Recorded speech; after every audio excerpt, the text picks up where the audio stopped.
¿Cómo está toda mi gente bonita de los internets? ¿Qué tal? Bienvenidos una vez más a su podcast favorito con comentarios. Pues ¿qué creen, mi gente? Que hoy terminamos con la muerte de Iván Illich.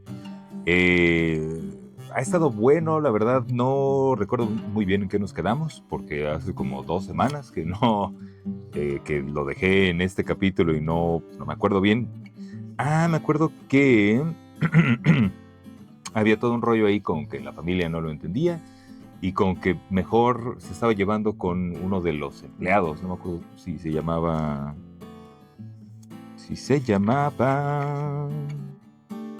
Gerasi, creo que era Gerasi, con el que se estaba llevando muy bien y que sentía en él sí esta como compasión, tal vez es la palabra, compasión o tal vez esta empatía que la familia vaya que no le está dando. Pero bueno, pues vamos a ver qué onda. ¿Cómo están? Yo la verdad ya extrañaba hablar con ustedes. Bueno, de hecho no hablo con ustedes, ¿verdad? Pero bueno, extrañaba estar aquí frente a ustedes porque es bonito, ¿saben? Este proyecto es lo que es. Es una persona leyendo y diciendo lo que quiere. Pero se los recomiendo, ¿eh? Háganlo ustedes también, porque es muy bonito. Parece que no, pero las pocas personas que escuchan este programa y que les gusta, pues a veces me abordan y me dicen como, ay, ¿sabes qué? Esto me gustó. O esto no me gustó. O este me parece un tema muy fuerte y no me encanta. Entonces, pues para mí es padre escucharlos también y supongo que es parte de lo que se pretendía en un inicio con las redes sociales, que es como generar una comunidad, aunque a veces no está cerca de las personas con las que, pues en este caso, pues se convive a través de un objetivo común, que es un libro. Pero ya ahorita ya las redes sociales son otra cosa. Ya ahorita las redes sociales son popularidad y contenido muy diverso, que a veces también es contenido muy pobre. Digo, todos hemos caído en lo que le llaman el AI slope, que sí es una locura. Son como puras tonterías que no tienen ningún sentido y que por algún motivo son como adictivas. Entonces, como que salir de eso y en mi caso como persona que está creando esto, poder hablar con gente que le ha gustado y que se siente interesada y que tiene opiniones diferentes a las mías, es muy padre. Ha sido como muy enriquecedor y creo que es hacer comunidad. Yo ahorita estoy muy casado con el asunto de vamos a hacer comunidad, de vamos a gente hablando con gente, vamos a ver qué cosas me parecen a mí que concuerdo con alguien o que no concuerdo con esa persona, y también a sabiendas de que cuando no concordemos va a haber tal vez roces e incomodidad, ¿qué tanto podemos llegar a acuerdos? ¿Qué tanto podemos llegar a decir, ¿sabes qué? Está bien, si tú lo ves de esta forma, está bien, y si yo lo veo de esa forma, pues también está bien.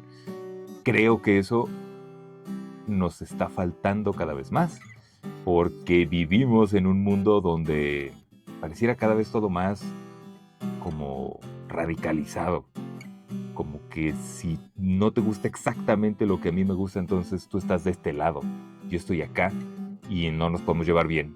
Simplemente tú y yo estamos en lugares diferentes y pues no me caes bien.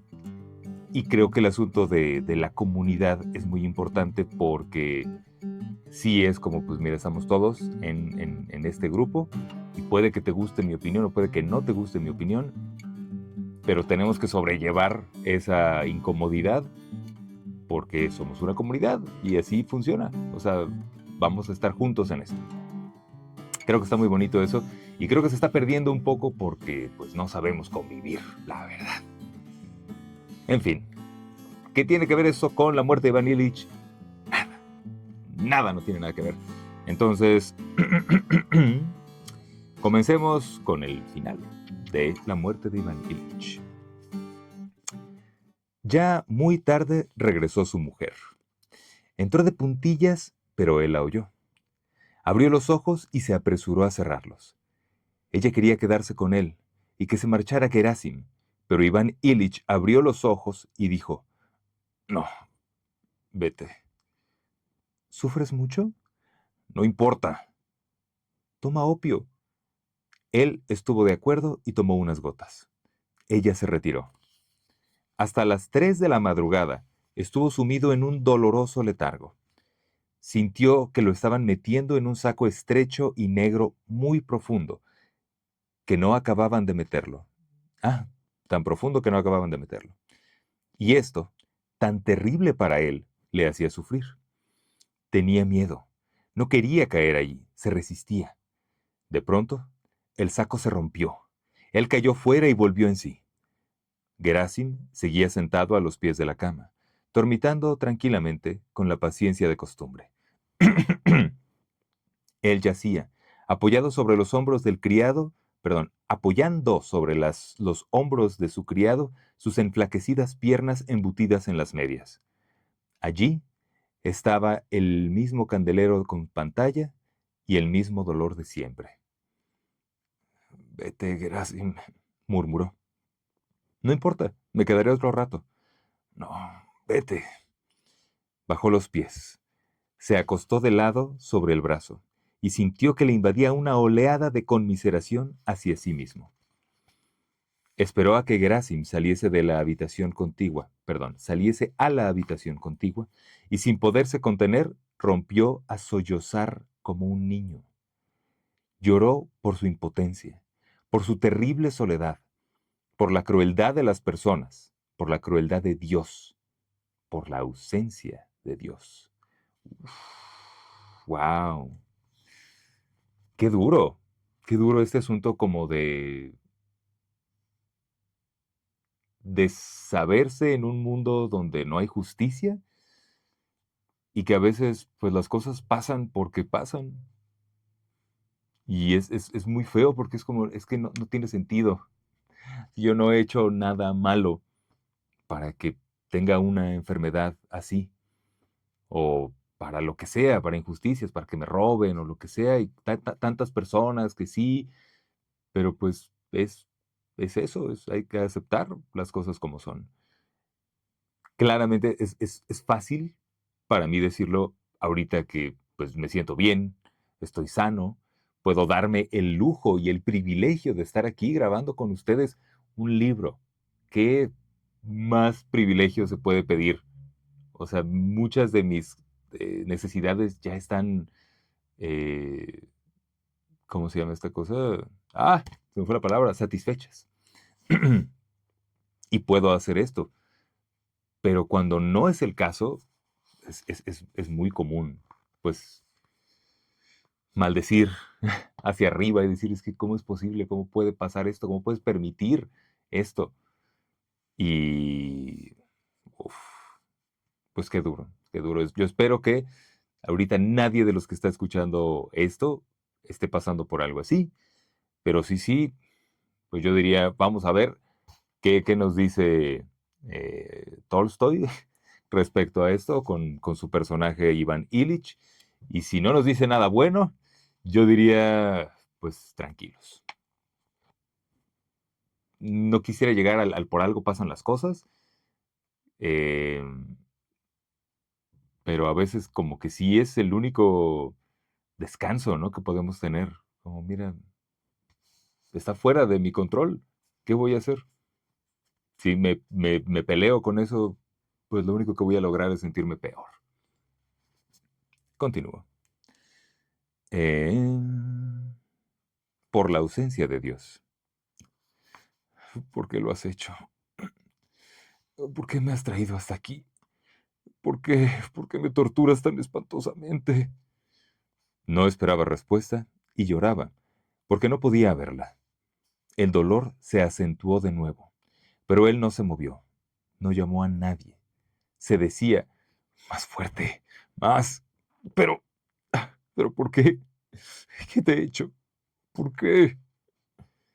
Luego se calmó y dejó no solo de llorar, sino de respirar también, y se quedó muy atento, como si escuchase no una voz que habla con sonidos, sino la voz del alma, la voz de los pensamientos que se levantan en su interior. ¿Qué necesitas? Fue el primer concepto claro, capaz de ser traducido a palabras que escuchó. ¿Qué necesitas? ¿Qué te hace falta? Se repitió. ¿Qué? No sufrir, vivir, respondió. De nuevo quedó sumido en una atención expectante tan tensa que ni siquiera el dolor le distraía. ¿Vivir? ¿Vivir cómo? Preguntó la voz del alma. Vivir como vivía antes, bien, de una manera agradable. ¿Estaba bien y era agradable vivir como vivías antes? Preguntó la voz. Jesús bendito, esto se va a poner bien bueno. Lo mencionábamos, lo decíamos hace unos capítulos. Esta vida sencilla, decorosa y agradable es la forma correcta de vivir. Es como, ay, no sé, una vida bien vivida.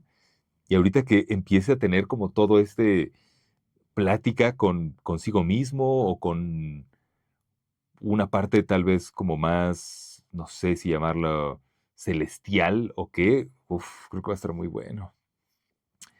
Iván Illich empezó a examinar con atención los mejores momentos de su vida agradable. Pero, cosa rara, dichos momentos le parecían ahora completamente distintos a como antes los veía. Con todos los recuerdos le sucedía lo mismo, excepto con los primeros de su infancia. En la infancia había algo realmente agradable, que en caso de volver, podría proporcionar un sentido a la vida. Pero el ser que había experimentado aquello agradable ya no existía. Era como el recuerdo de otra persona. No manches, ya vamos a entrar así como al significado de la vida. ¡Ay, qué emoción! En cuanto empezaba aquello que le había llevado a lo que ahora era Iván Illich, todas las aparentes alegrías desde entonces se esfumaban y se transformaban en algo insustancial y a menudo repugnante. Cuanto más se alejaba de la infancia, cuanto más se acercaba al momento en que vivía, más mezquinas y dudosas resultaban sus alegrías. Todo empezaba con la escuela de jurisprudencia. Ahí aún había algo verdaderamente bueno. Había alegría, había amistad, había esperanzas. Pero en las clases superiores, los buenos momentos ya eran más escasos. Luego, durante los años de su primer cargo, con el gobernador, volvían a aparecer momentos buenos. Eran los recuerdos del amor a la mujer. Más tarde, todo se confundía, y lo bueno se iba haciendo cada vez más escaso. Y conforme avanzaba en su vida, lo bueno disminuía y disminuía. La boda, el súbito desencanto, el olor de la boca de su esposa, la sensualidad, el fingimiento. Un ejemplo, un empleo muerto, las preocupaciones por el dinero, y así un año, 2, 10, 20, siempre lo mismo. Y conforme el tiempo avanzaba, más muerto era todo. Como si se deslizara cuesta abajo por una montaña, mientras yo creía que estaba ascendiendo, no haciendo, ascendiendo. Así ha ocurrido. Según la opinión pública, yo ascendí a la montaña, pero exactamente en la misma medida se me iba la vida debajo de los pies. Y ahora estoy listo a morirme. ¿Qué significa todo esto? ¿Por qué? No puede ser. Es imposible que la vida sea tan absurda y tan repulsiva. Y si fuera así, ¿por qué hay que morir entre tantos sufrimientos? Aquí hay algo que no está bien. ¿Acaso no viví como debiera? Va a estar bien bueno. ¿Acaso no viví como debiera? Se le vino de repente a la cabeza. ¿Cómo es posible? Yo siempre hice todo como debiera, se dijo, y enseguida rechazó, como algo absurdo, aquella única explicación de todo el enigma de la vida y de la muerte. ¿Qué quieres ahora? ¿Vivir? ¿Vivir cómo? ¿Vivir como ahora o como en la sala de la audiencia cuando el ujier anuncia? En pie, entra el tribunal, entra el tribunal, entra el tribunal, repitió pensando en él mismo. Aquí está el tribunal. Pero yo no tengo la culpa, exclamó colérico. ¿Por qué? Y cesó de llorar, y se volvió de cara a la pared y se puso a pensar en lo mismo. ¿Para qué? ¿Por qué todo este horror? Pero por más que pensó, no encontró respuesta. Y cuando se le ocurría la idea, como a veces le ocurría, de que todo ello le sucedía por no haber vivido como debiera, recordaba lo recta que había sido siempre su vida y alejaba rápidamente de sí aquel extraño pensamiento. ¡Wow! Aquí se tocaron muchos puntos fantásticos. O sea, hasta me hace sentir mal por lo que dije antes. O sea, hablando de cómo se debiera vivir la vida. De pronto me hace pensar, pues es que no hay forma que se debiera. O sea, no hay el debería o el debiera. No sé cuál es el tiempo correcto que deberíamos estar usando ahorita, pero voy a decir, el debería, ¿cuánto daño nos ha hecho? No sé ustedes, pero a mí me pasa todo el tiempo dudo de si estoy haciendo las cosas que debería estar haciendo. A veces siento que no estoy haciendo bien este asunto de vivir, de las decisiones que tomo en cuanto a mis relaciones, en cuanto a mi trabajo, en cuanto a lo económico, a mi casa, a todo, dudo mucho y dudo porque no sé si eso que estoy haciendo es lo que debería hacer.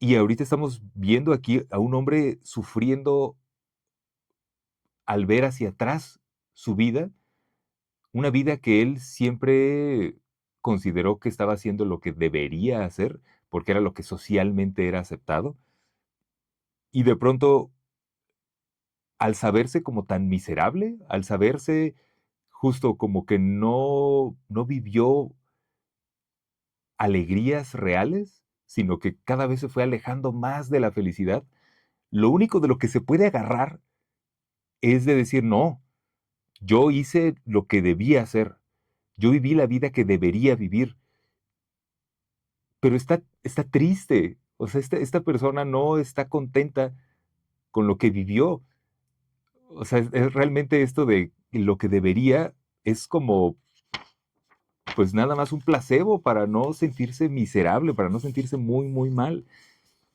Creo que aquí la clave es más allá de lo que debería uno hacer por qué es lo que nos dice la sociedad y por lo que creemos que está bien, creo que tendríamos que hacer más introspección y pensar en lo que a nosotros muy personalmente nos hace felices, porque al final es lo único que nos vamos a llevar. O sea, nuestra vida en algún momento se va a acabar. Y tal vez si pasa algo como lo que le está pasando a Iván Illich y se detienen a pensar un momento como, bueno, pero pues estuvo padre, ¿no? Si no vivimos nuestra vida haciendo las cosas que nos hacen felices porque es lo que realmente nos gusta, por ser como somos, probablemente vamos a caer en estas cosas terribles. Entonces, yo diría, empecemos. Porque nunca es tarde para empezar. Yo tengo 40 y estoy como a la mitad de mi vida, más o menos. Entonces, creo que es muy buen momento para hacer más cosas por las razones que a mí me dan felicidad, no porque sean las razones correctas y porque sean la forma en que deberían hacerse las cosas y deberíamos vivir, sino si quiero tomar un curso de acuarela en este momento de mi vida, ¿por qué no hacerlo? Si quiero empezar a hacer figuritas de dinosaurios, de plastilina, ¿por qué no? O si quiero empezar a cosechar hongos, que sí quiero empezar a cosechar hongos, ¿por qué no hacerlo? ¿Qué me detiene? ¿Que me vean feo? ¿Que sea algo que no es lo que debería hacer? Bueno, ¿qué creen? Ese fue el capítulo 9 y todo este libro tiene 11 capítulos. Nos quedan 2 capítulos, uno de ellos es de 3 páginas. Me voy a apurar para que sí nos dé tiempo, pero sí, ya, esto se acaba hoy. Pasaron otras 2 semanas. Iván Ilich ya no se levantaba del sofá. No quería acostarse en la cama. Prefería el sofá en el que permanecía acostado de cara a la pared, siempre con aquellos dolores sin solución y dando vueltas en su mente a aquella idea también insoluble. ¿Qué es esto? ¿Será cierto que es la muerte? Y la voz interna le respondía, sí, es cierto. ¿Por qué los tormentos? Y la voz le respondía, por nada, porque sí. Ya más allá, ya más allá no seguía. Por nada, porque sí. ¿Qué? Wow. Pues sí, es que no, los humanos somos así. Los humanos a todo le queremos encontrar una lógica y todo queremos que tenga pies y cabeza. Y queremos que es que esto pasó por esto. Y si no hubiera hecho esto, pues entonces esto no hubiera pasado. Pero a veces no hay una lógica detrás de los acontecimientos. A veces pasa porque pasa y ya. Pero qué difícil es afrontarlo y realmente entenderlo. Más en una situación como esta, es una locura. Wow. Desde el inicio de la enfermedad, desde que fuera a consultar al médico por primera vez, su vida se hallaba dividida en 2 estados de ánimo que se sucedían uno al otro. Unas veces se apoderaba de él la desesperación y la creencia en una muerte inminente, incomprensible y espantosa. Y otras le iluminaba la esperanza y observaba con el mayor interés el funcionamiento de su cuerpo. Así unas veces surgían ante sus ojos un riñón o un intestino que se habían apartado temporalmente del cumplimiento de sus obligaciones, y otras lo que veía era una muerte terrible e incomprensible de la que no había modo de liberarse.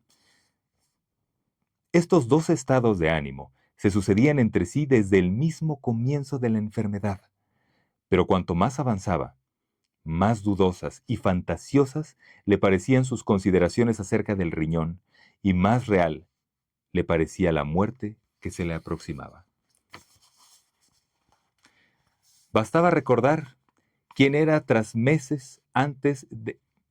¿Quién era? No tras, Aldo. Bastaba recordar quién era 3 meses antes y en qué se había convertido. Recordar con qué velocidad bajaba de la montaña para que la menor sombra de esperanza quedase disipada al momento. Durante aquel tiempo de soledad, acosado, acostado de cara al respaldo del sofá, en medio de una ciudad populosa, iba a decir puposa, de una ciudad populosa, entre sus numerosos amigos y con su familia, y sin embargo, en una soledad como no era posible hallarla en ninguna parte, ni en el fondo del mar, ni sobre la tierra, durante el último tiempo de aquella terrible soledad, Iván Ilich vivió exclusivamente con la imaginación puesta en el pasado. Se le aparecían escenas de su vida, una tras otra. Empezaba siempre con el pasado más próximo y acababa con el más lejano en su infancia. Si recordaba la mermelada de ciruela que le acababan de ofrecer, su recuerdo se iba a las ciruelas pasas de su infancia, a su sabor especial y a la abundante saliva que segregaba al llegar al hueso, y junto a este recuerdo de sabor venía toda una serie de otros recuerdos de aquel tiempo. La niñera, el hermano, los juguetes. No es demasiado doloroso, se decía Iván Ilich. Perdón, wow, la importancia de las comas. No, es demasiado doloroso, se decía Iván Ilich. Y de nuevo se transportaba al presente. El botón del respaldo del diván y las arrugas del cuero. Es un cuero de poca calidad, aunque costó muy caro. Fue motivo de una disputa. Pero hubo otro cuero y otra disputa cuando rompimos la cartera de nuestro padre y nos castigaron. Y mamá nos trajo pastelitos. Así, de nuevo llegaba a la infancia y de nuevo experimentaba una sensación dolorosa. Trataba de ahuyentar estas ideas y de pensar en otra cosa.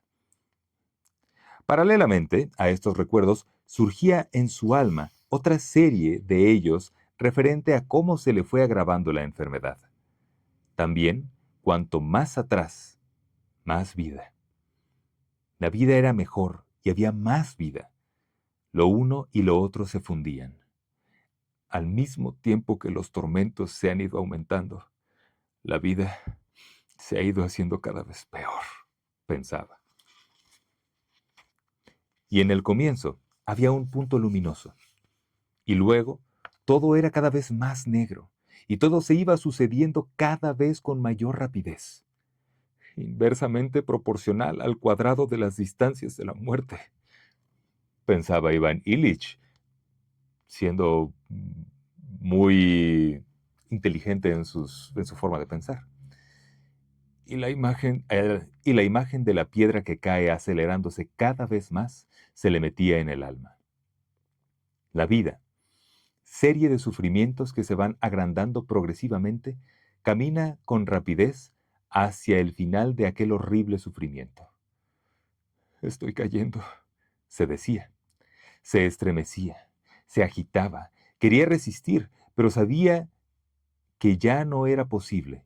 Y de nuevo, con los ojos cansados de mirar, pero que no podían dejar de mirar lo que había entre ellos, miraba al respaldo del diván y esperaba.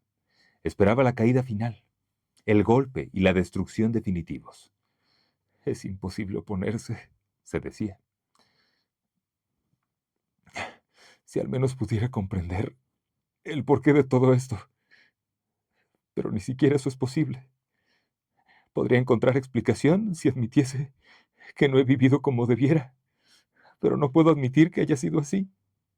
Se decía recordando la legalidad, la normalidad y el decoro de su vida. Es imposible admitir tal cosa. Y así concluía su razonamiento, dibujando una sonrisa con los labios, como si alguien pudiese ver aquella sonrisa y ser engañado por ella. No hay explicación. Dolor, muerte. ¿Pero para qué? ¡Wow! Estuvo fuerte eso, ¿eh? Mm. Ay, es que qué tremendo. ¿Cómo?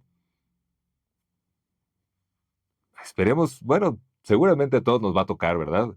No exactamente algo así, pero pues a todos nos va a tocar morir. Eso es de lo poco que tenemos asegurado. Pero qué difícil pensar en que ese momento sea un momento como de tantas dudas, de tanto como rumiar el si viví una buena vida o si no. Por eso digo, mientras más alegrías podamos vivir, alegrías personales honestas, sinceras, pues mejor. Y me apuro porque tenemos más o menos media hora. Así transcurrieron otras 2 semanas. Durante estas semanas tuvo lugar un acontecimiento muy deseado por Iván Ilich y por su esposa. Petryshev pidió formalmente la mano de la hija. Esto sucedió por la noche. Al día siguiente, Praskovia Fyodorovna entró a ver a su marido pensando en la manera de cómo se lo comunicaría. Pero aquella misma noche, Iván Ilich había sufrido un nuevo cambio. Había empeorado. Praskovia Fyodorovna lo halló en el sofá de siempre, pero en una nueva posición. Yacía tumbado de espaldas, con la mirada fija y sin cesar de gemir. Ella empezó a hablarle de las medicinas. Él la miró y ella no pudo acabar la frase. Tal era el rencor que aquella mirada expresaba. «Por el amor de Dios, déjame morir en paz», le dijo. Ella quiso retirarse, pero en aquel momento entró la hija, que se acercó a saludarle y a sus preguntas sobre cómo se sentía contestó secamente, diciendo que pronto los libraría a todos de su presencia. Ambas enmudecieron, pero permanecieron un momento sentadas y luego salieron. «¿Qué culpa tenemos nosotras?», dijo Lisa a la madre, «como si fuéramos la causa de su enfermedad. Papá me da mucha pena, pero ¿por qué nos atormenta?». A la hora acostumbrada llegó el doctor. Iván Ilich le respondió a todo sí o no, sin apartar de él su colérica mirada hasta que al final dijo: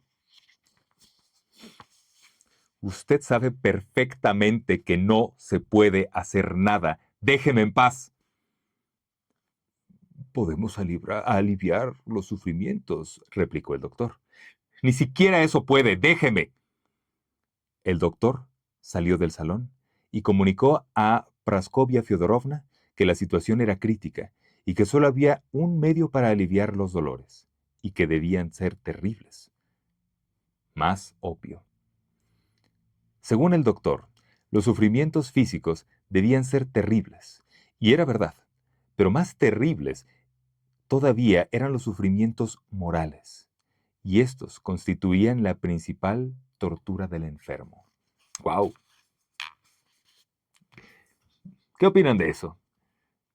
No sé si he sufrido suficientes dolores físicos como para saber si en efecto los dolores emocionales y morales son peores, pero yo diría que sí.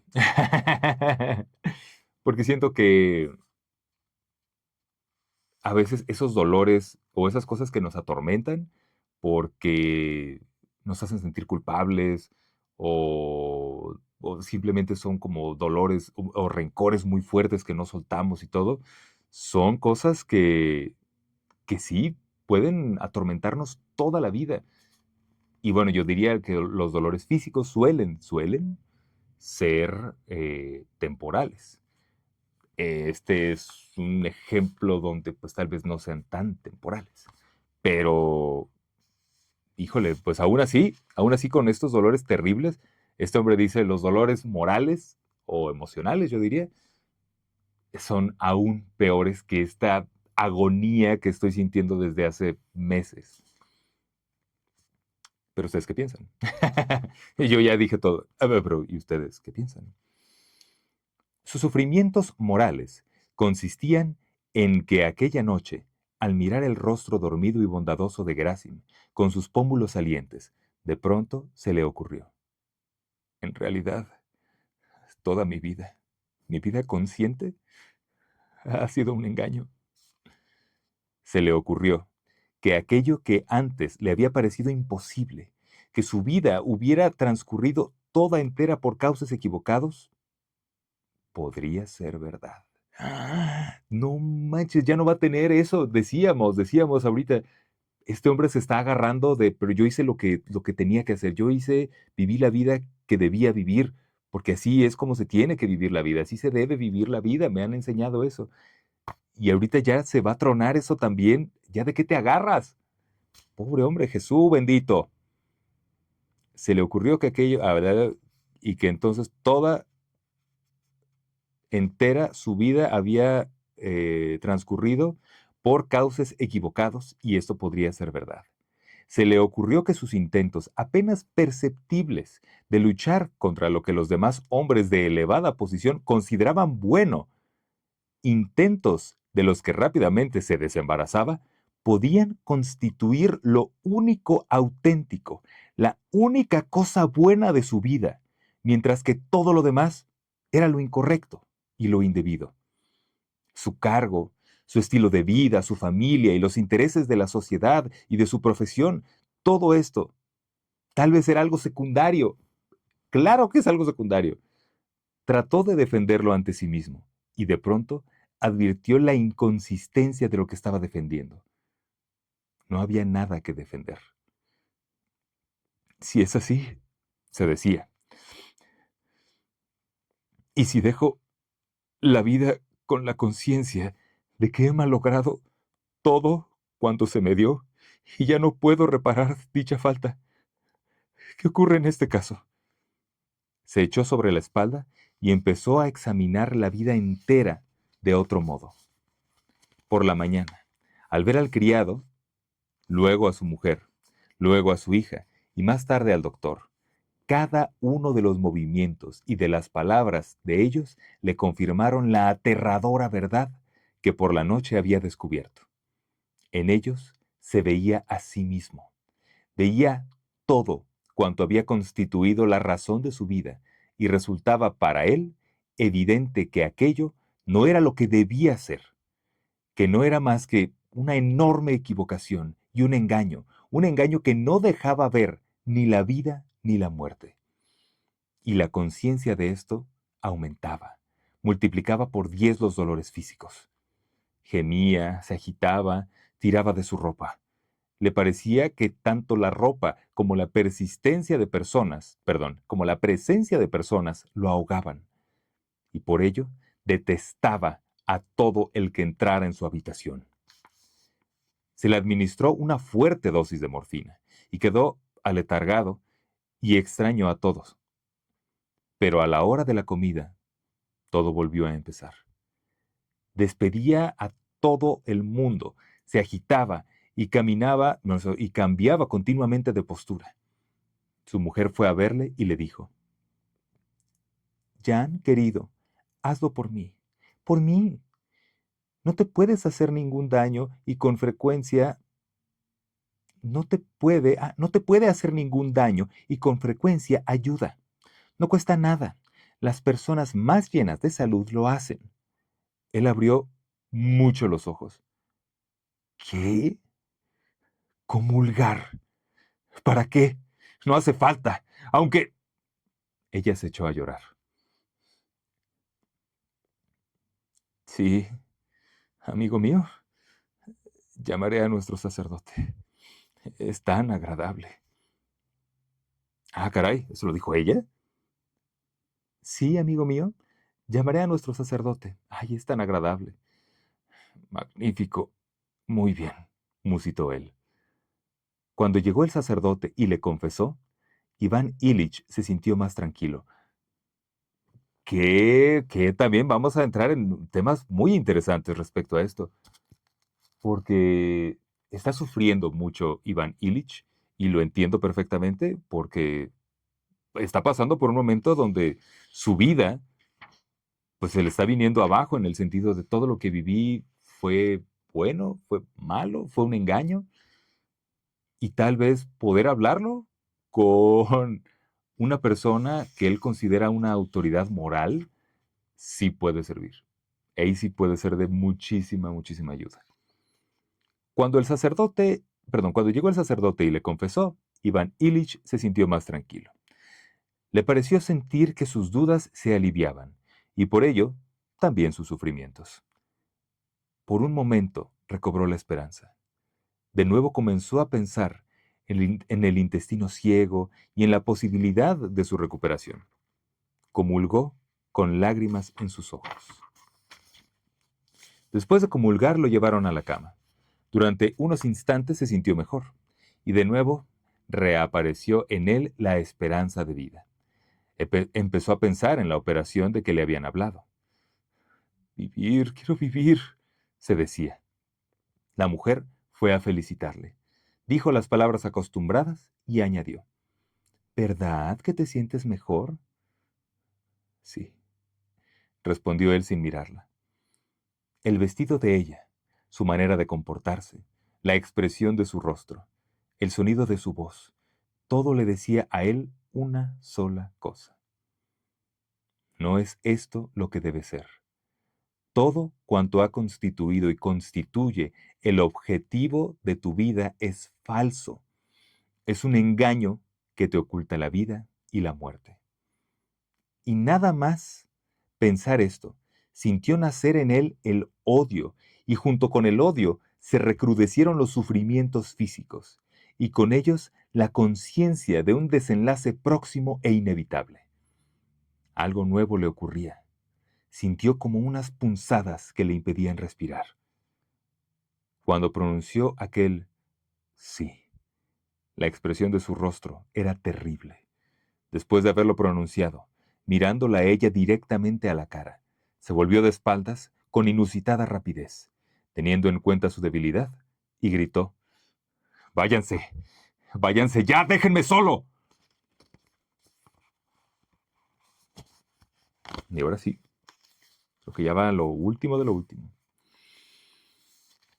Desde aquel momento comenzó el grito que duró 3 días consecutivos. Un grito tan espantoso que tras 2 puertas cerradas era imposible oírlo sin horrorizarse. En el mismo momento en que contestó a su mujer, comprendió que ya era un hombre perdido, que para él no había retorno posible, que había llegado el fin último, y la duda no había sido resuelta.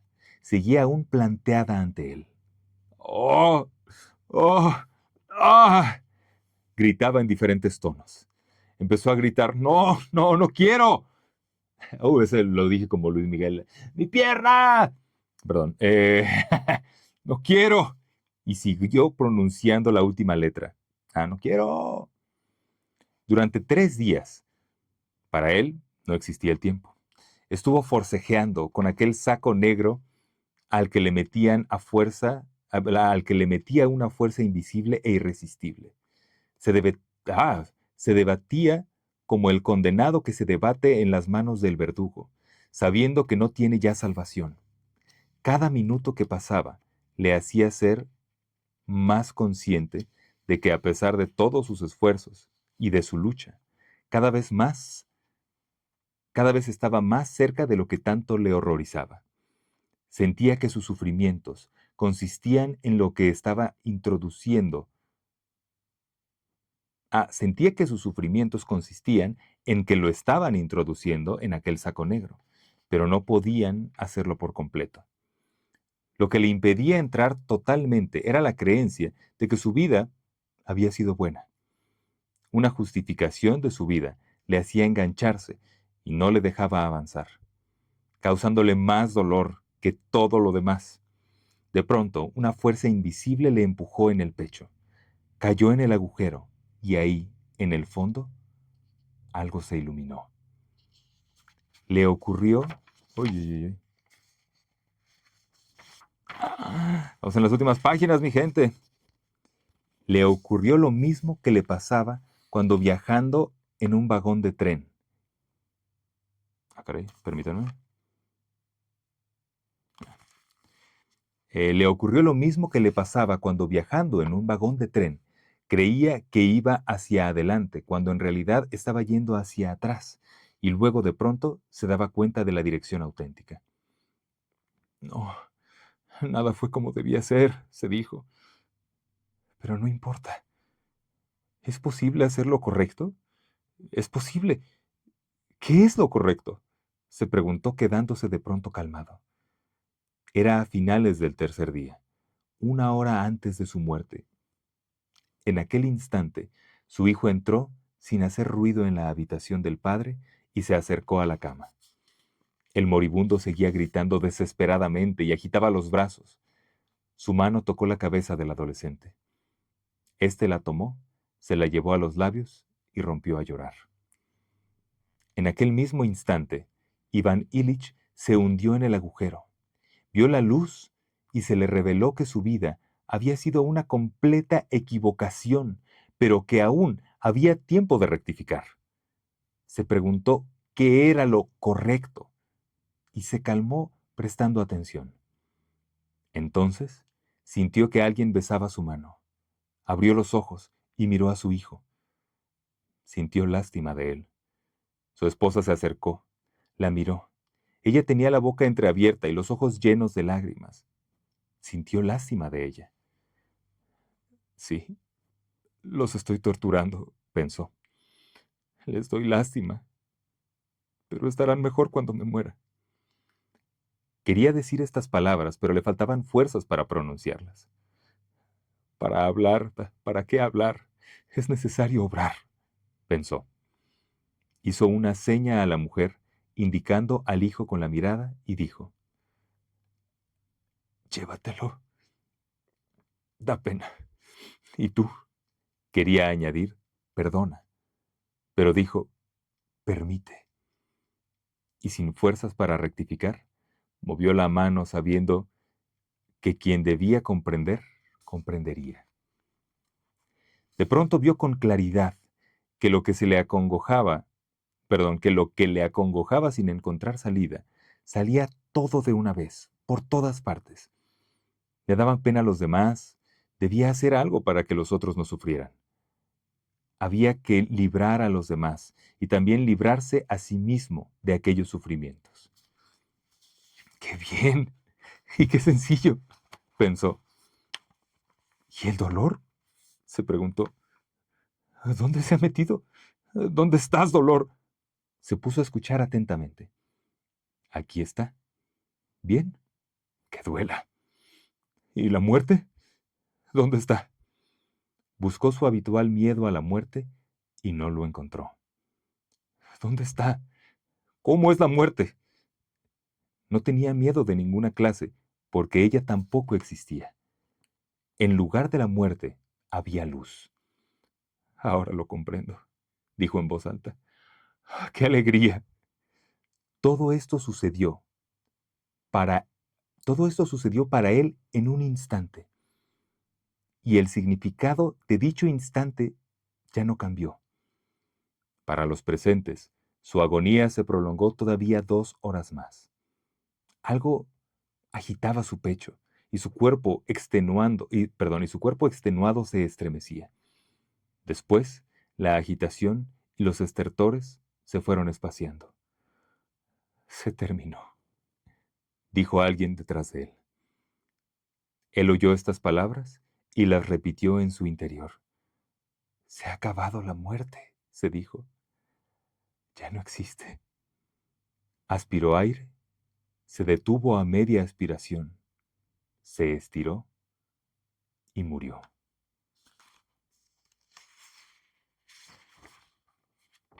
Y aquí termina, me lleva el diablo.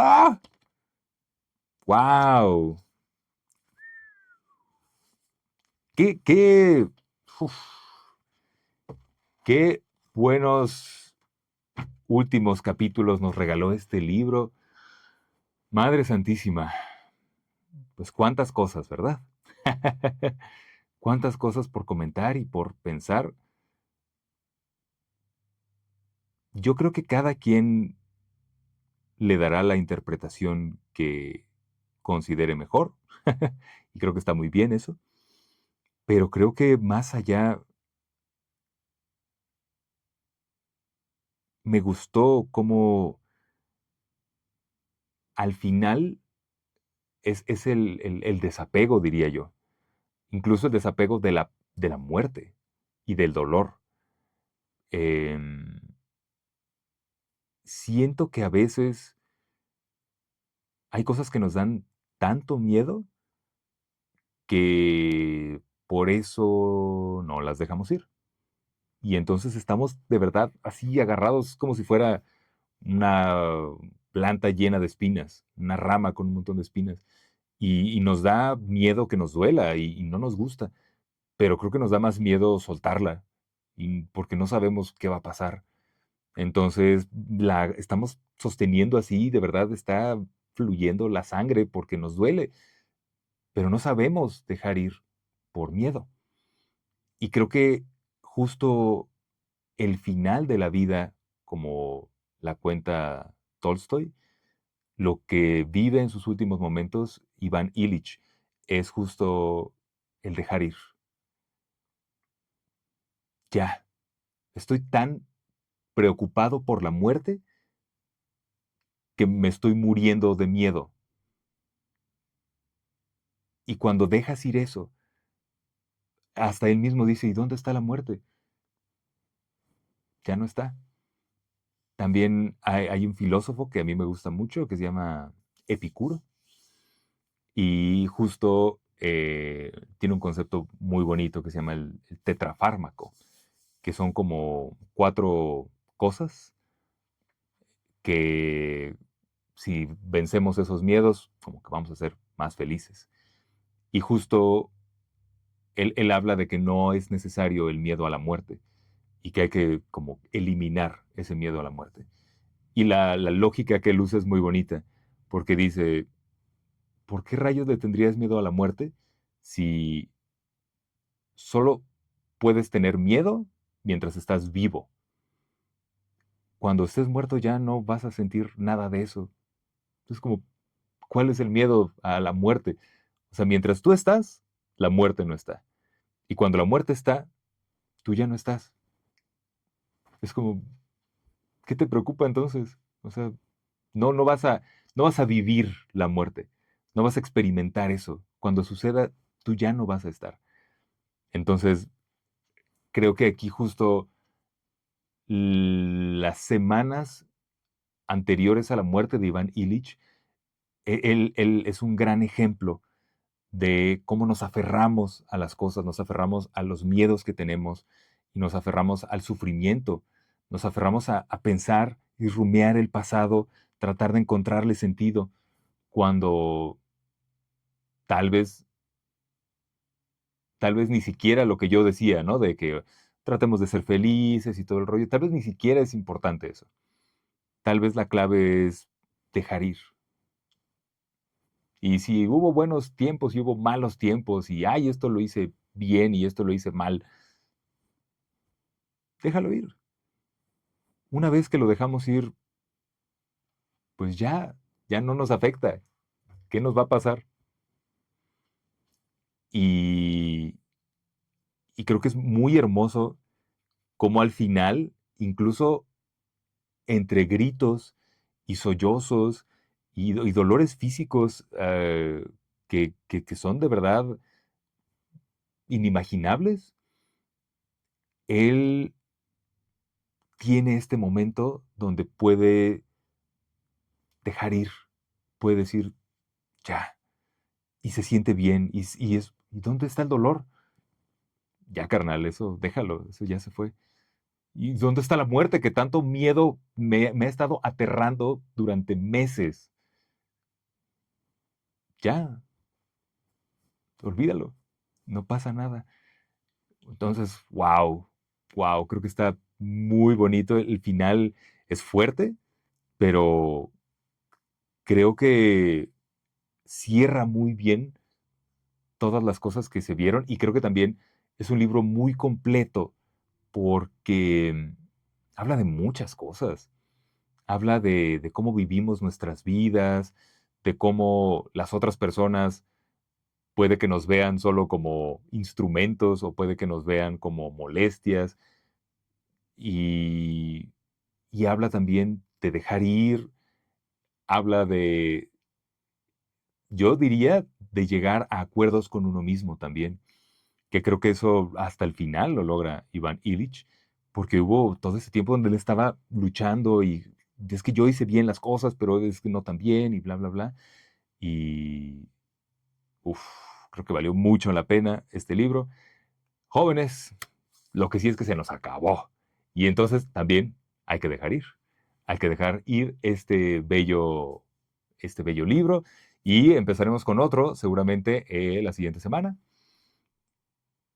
Y espero que les haya gustado mucho. Yo disfruté mucho leerlo, estar aquí teniendo estas reflexiones con todos ustedes. Espero que les gusten, que les sean provechosas de alguna forma. Y, y pues nada, ¿saben qué? Yo ya me voy. Cuídense mucho, los quiero mucho, ya saben. Soy Aldo Ramírez López, su conductor de podcast de estar hable y hable y hable y hable favorito. Y nos vemos. Los quiero mucho. Cuídense. Bye bye.